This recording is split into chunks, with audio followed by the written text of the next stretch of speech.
Ready for dictation start. 3 साल पहले कोविड-19 ने सबसे पहले चीनी शहर वुहान में दस्तक दी थी और तब इसे दुनिया से छिपाकर बीजिंग ने जो अक्षम्य अपराध किया था उसके लिए इतिहास उसे शायद ही कभी बख्शे। मगर इस समय उसके शहरों में ओमिक्रॉन वायरस की नई लहर से जो हालात बने हैं वे वाकई सिहरन पैदा करने वाले हैं। दुनिया इस दर्द को भोग चुकी है।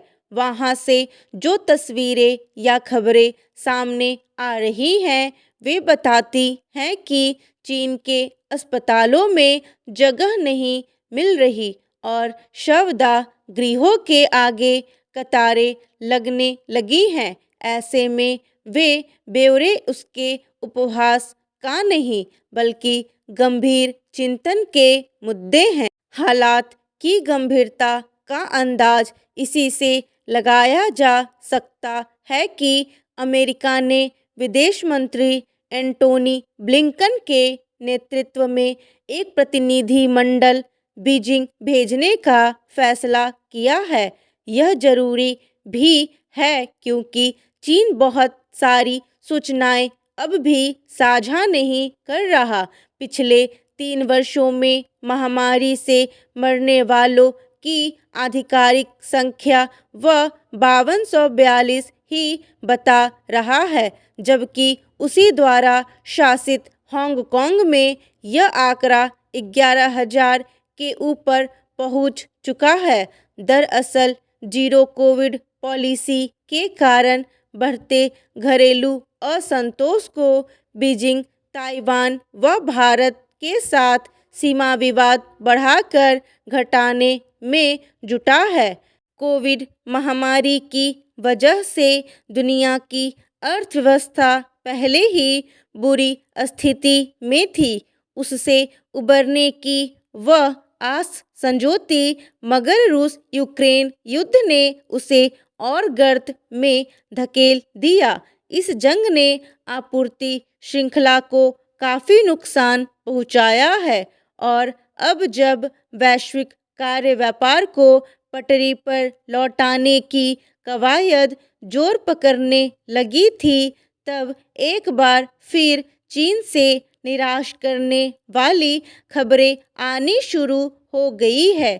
चीन संसार की दूसरी बड़ी अर्थव्यवस्था है और उसके पस्त होने का असर प्रत्यक्ष या परोक्ष रूप से सभी देशों पर पड़ेगा।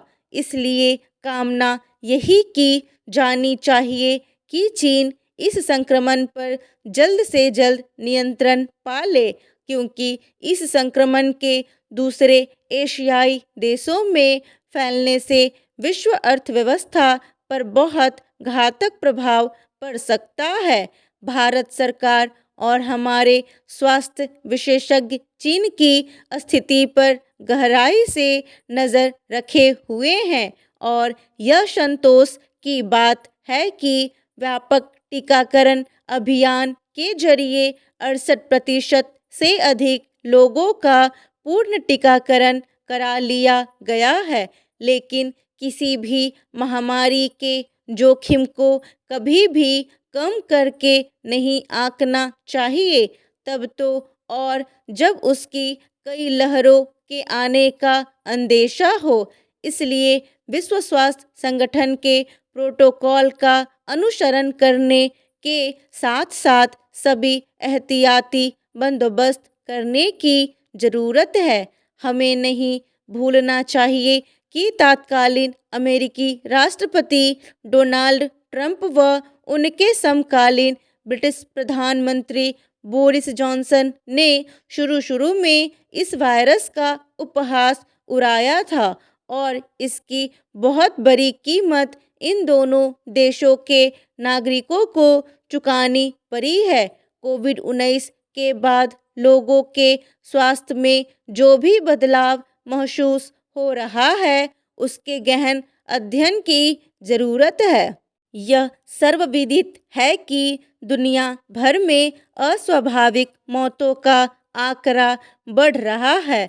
हमारे यहाँ भी जिस तरह से कम उम्र लोगों में दिल का दौरा पड़ने की घटनाएं सामने आ रही हैं, उसके परिप्रेक्ष्य में इस महामारी और टीकों के प्रभाव को आंकने की आवश्यकता है।